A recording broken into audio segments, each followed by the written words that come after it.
Yo, the GOAT's back. The GOAT is fully back, bro. He's been busy. He's been a busy dude. First of all, we gotta address the allegations, bro. The album is called Piss in the Wind, which is kind of funny, but also simultaneously really deep. I really feel like under 88 Rising, he wouldn't have been allowed to name the album Piss in the Wind. So I'm kind of glad that he's just doing whatever. But also Piss in the Wind is actually like kind of deep in a way. It is a saying that basically means like what you're doing isn't really gonna affect anything. Like pissing in the wind, you're not really gonna accomplish anything by doing that. Like whatever you're aiming to do, it's not gonna happen. It's almost impossible.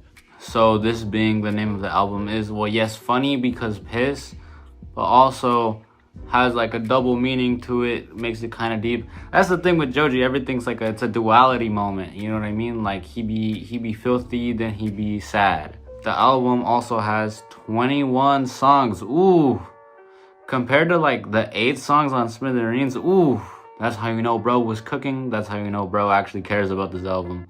That's how you know bro's actually trying. We're getting the big 21. It's gonna be 45 minutes. 45 minutes. Let's go. I know everybody was like, bruh, album is gonna be 20 minutes. We're gonna get 20 songs. They're all gonna be 1 minute. Now we're getting the big 45. The big 45 minutes, guys. This is huge. Also, I'm recording this before the next single comes out. So what I'm about to talk about, like lore and stuff, it might just be wrong. I might be wrong. But anyways, I'm gonna like analyze if it only gets better, just to see what little lore we've gained from it. I think this kind of debunked the whole like the Nectar lore is back, at least in my opinion, because in this music video we see Joji, bro. We see Joji. Yes, obviously we see Jijo too, but we see Joji. That's got me thinking, okay, if we were on the same like Dr. Wallace lore type beat, I don't think Joji and Jijo would be in the same location at the same time. This kind of debunks the Nectar lore is back theories, which, sad to say, I was kind of looking forward to a continuation of Nectar lore, but who knows, maybe something else will happen that'll make Nectar lore back and relevant again. I don't really know. And also like, oh, what's the meaning of all of the lore and the fake Joji? I think it has to do a lot with like feeling detached, imposter syndrome, which makes a lot of sense. Specifically how this one parallels to Yeah Right, where Yeah Right is a song where it's like, yeah, like you're at the, like as Joji said, like, yeah, you're at the club, you're doing all this stuff, but you're not really there in the moment. And I think the symbolism of having somebody else play him, like especially distributes that like detachment kind of vibes and the whole like imposter syndrome, where it feels like you're not really living as you and it feels like it's somebody else. And that very much also fits the vibes of this music video. In fact, the parallels between the two are pretty obvious. So I think he's definitely continuing that theme of like being in the moment, but not actually really, and just feeling like you're just kind of, I guess, watching it from like an outsider perspective. I mean, even in the music video, he's like taking a picture of like what's supposed to be himself, so as like an outsider looking in. 100%, I think that's the angle he's going for. I felt like the tempo of the song kind of represented the upbeatness of the club. Yeah, like it's fast paced and it's moving, but like I'm not really like in it the way everyone else is at this very moment. Also, this is huge news,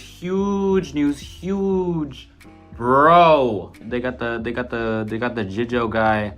He's dripped out in the Plum Corp merch, bro. This merch has sold out, bruh.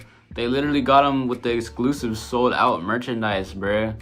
Which is kind of crazy, cause like, yo, so like hypothetically speaking, is Plum Corp canon to the Joji Jijo lore? Yeah, I'm gonna be honest, I feel like in reality, it was just like a little reference to Plum Corp, and you know, it probably doesn't mean that Plum Corp is canon to all of this stuff, but I mean, it'd be kind of funny if it was. Like, you're telling me we got Jijo and this dude, Randall Symes, in the same universe. Would be kind of hype. Probably not true. Probably just a reference. But besides all that, the whole like remake theory is something that I'm kind of leaning more towards right now. again, like the new single hasn't dropped by the time I'm recording this video. Hopefully by the time I'm releasing this video it hasn't dropped, but I don't know, I'd be editing very, very, very, very slowly.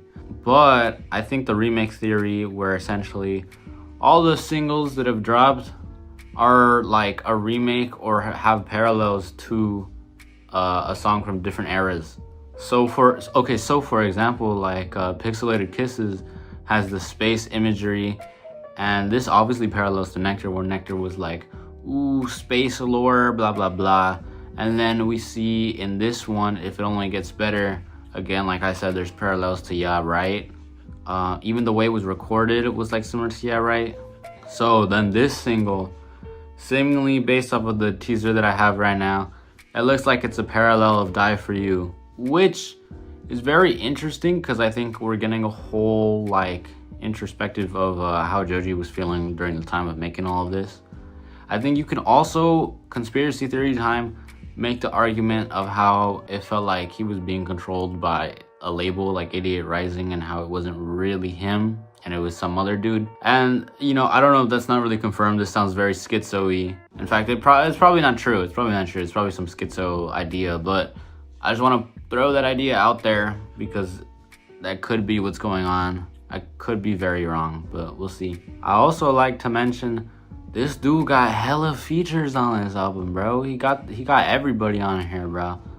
That's a huge W. I'm telling you right now, bro, this was not a coincidence. This was not a coincidence. Okay, because hear me out. Bro did not just go through 3 years of not showing his face just to like randomly show up somewhere publicly with somebody who just so happens to be on the album, bro. No, no, no, no, no. This was marketing. This was advertisement. I'm being a little schizophrenic right now. Maybe he just wanted to go outside, which, you know, happens sometimes. Sometimes you want to go outside. Sometimes you want to touch grass. I would 100% understand and believe that that's the more likely option of why he was here. However, the schizo part of me is like, nah. He knew we were going to see him. He planned this out. He knew it. He did this shit on purpose. The reality of everything is just I'm schizophrenic. None of this is What if everybody's just completely wrong and bro just thought it would be funny to just have Jijo just be in everything for no reason? What if that's the whole what if there's just no lore? What if that's what's happening? What if we just all explode? This song sounds like a bitch.